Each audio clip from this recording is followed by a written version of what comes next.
Buenos días a todos, mi nombre es Víctor Larribas y vengo de Líder Los Hechos de Colmenar Viejo y voy a presentar mi monografía sobre la función gamma y la derivación del factorial.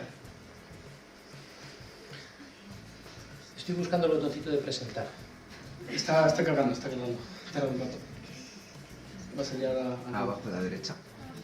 Ah, no, sí, está aquí. Más abajo. ¿Es eso? Sí, vale. Gracias. En primer lugar, he de hacer una pequeña aclaración, y es que mi monografía es exclusivamente sobre matemáticas y no voy a hacer énfasis en desarrollos y conceptos matemáticos muy avanzados, ya que son muy extensos y eso sí, es verdad que se desarrolla de manera mucho más significativa durante la propia monografía. Voy a estudiar más sus implicaciones y todo el proceso de investigación y el proceso matemático que he seguido durante la monografía. Vale.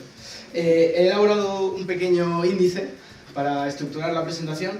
Voy a hablar primero sobre lo que me ha llevado a elegir este tema, sobre mis inspiraciones.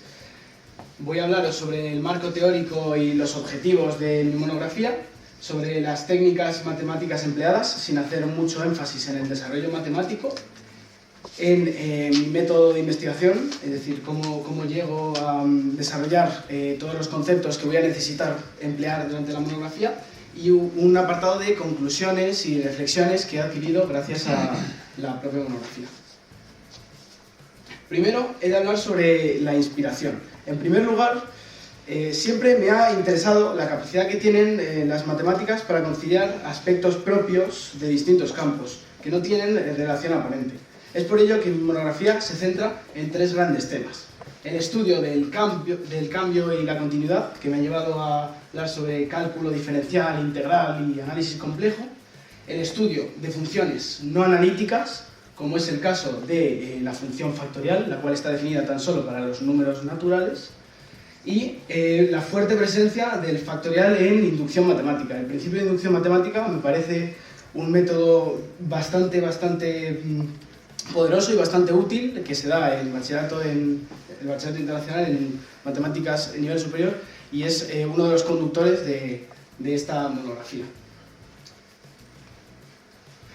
A continuación hablaré sobre el marco teórico y los objetivos. Los objetivos de la monografía fundamentalmente es conseguir esa derivación del factorial, es decir, evaluar cómo varía el factorial según hacemos cambios dentro de la propia variable.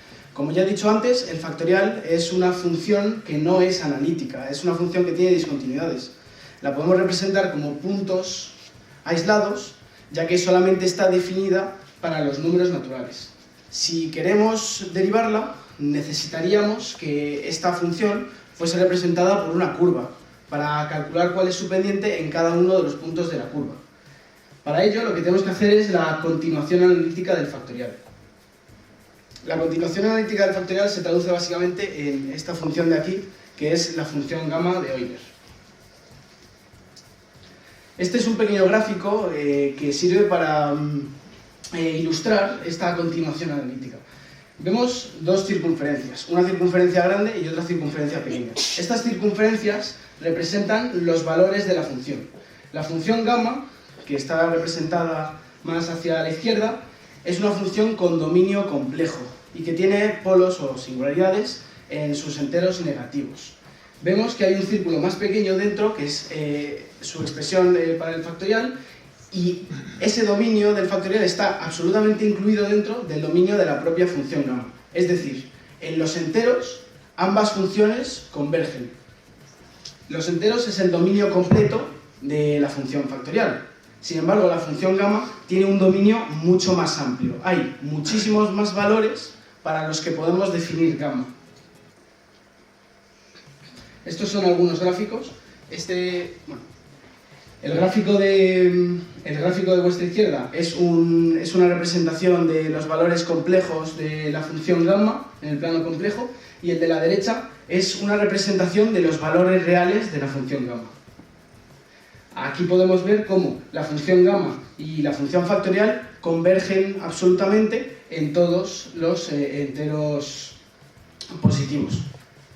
Esto es bastante útil, pues ya que, como he mencionado, se hace uso del método de inducción matemática, lo que se hace dentro de la propia monografía es demostrar por inducción que ambas funciones convergen para todos los naturales. Por tanto, lo que hemos conseguido es encontrar una definición analítica, una definición continua y derivable para el factorial. Sin embargo, todavía nos hemos quedado a medio camino. Hemos conseguido obtener una descripción analítica del factorial, pero no hemos derivado el propio factorial. Por tanto, ahora mismo haremos uso de varios métodos matemáticos para derivar el factorial. En este caso, lo que haremos será, evidentemente, derivar la función gamma, que es lo que hemos conseguido, que es la manera con la que hemos conseguido expandir la definición del factorial.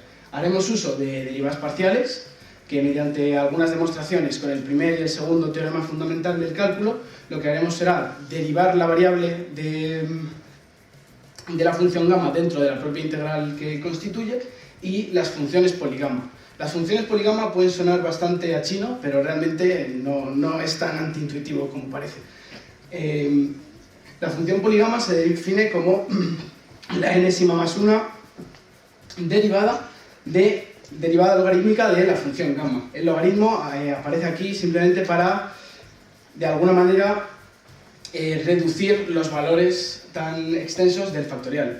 La variación del factorial es tan grande que necesitamos añadir un logaritmo natural para que sus valores se hagan manejables. Es simplemente una técnica matemática que utilizamos para simplificarlo.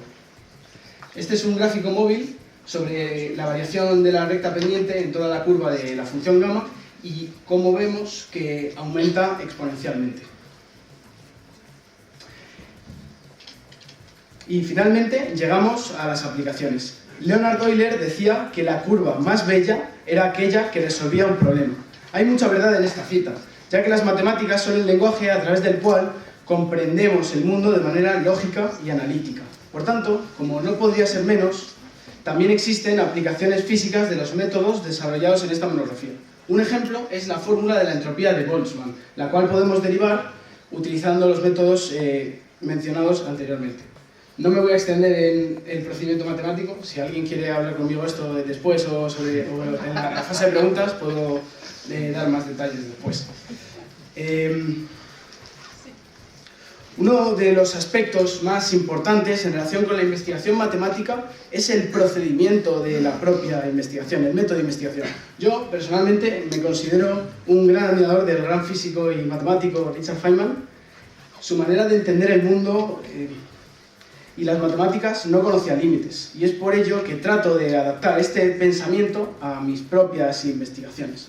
Feynman, cuando se encontraba con una laguna del conocimiento, no paraba hasta que era una de las personas que más sabían en ese campo específico del conocimiento.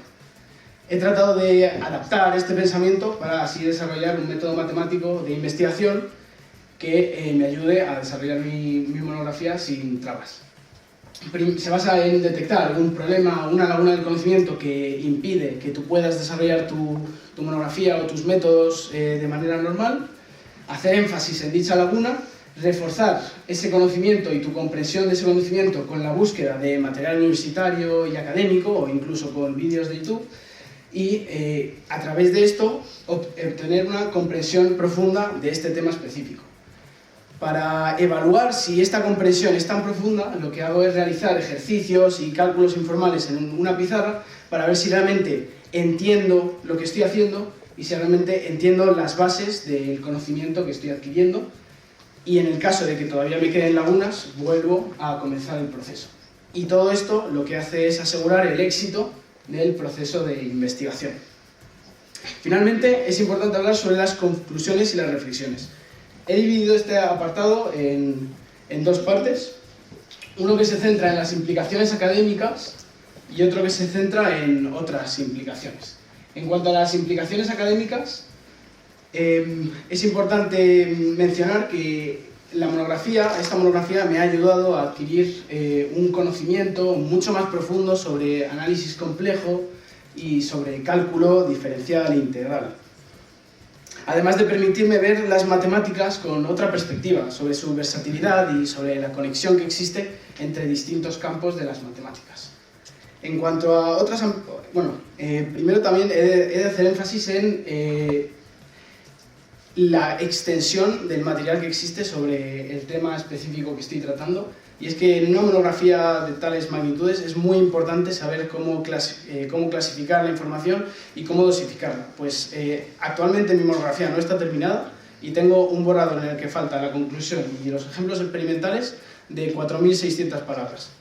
Entonces, hay que recortar mucho y hay que saber bien qué es relevante o qué es realmente relevante para la monografía y qué no. Finalmente, he de hablar sobre otras implicaciones mucho más profundas sobre el propio proceso de la monografía.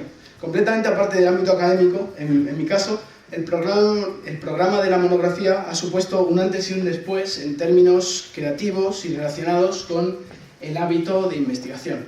El programa de diploma nos permite fomentar nuestra creatividad y nuestra capacidad de investigar a través de programas como el programa de la monografía.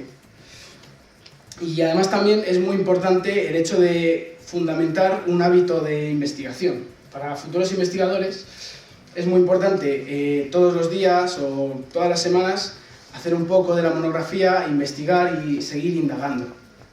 Para cerrar voy a acabar con una cita de Aristóteles, y es que Aristóteles creía que somos lo que hacemos cada día, de modo que la excelencia no es un acto, es un hábito. Muchas gracias a todos.